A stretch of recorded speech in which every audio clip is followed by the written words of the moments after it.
today's session on in-room technology, we covered a lot of topics, but I really think the top three we discussed that really affect, in-room technology and hospitality were infrastructure. We definitely touched upon infrastructure and how important that is for the hotels to have a really solid Wi-Fi infrastructure, a lot of bandwidth to support applications.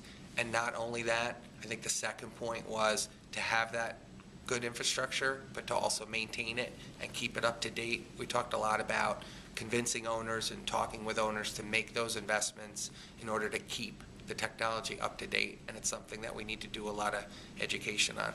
I think the third thing we talked about, which was kind of interesting, everybody was asked, what their 5-year prediction was on products and what was going to happen, and I think the conclusion of the panel is none of us could figure out what's going to happen in 5 years, but the best way to really help predict that is to pay attention to the younger generation and what they're using and what they're doing, because that's going to help us look at the different trends.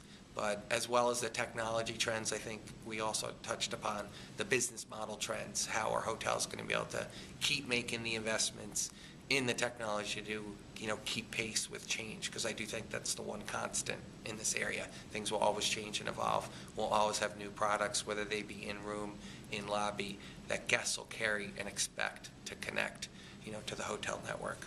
So those are the 3 things I think came out of the session. I thought it was a great discussion amongst the panel and also with the audience.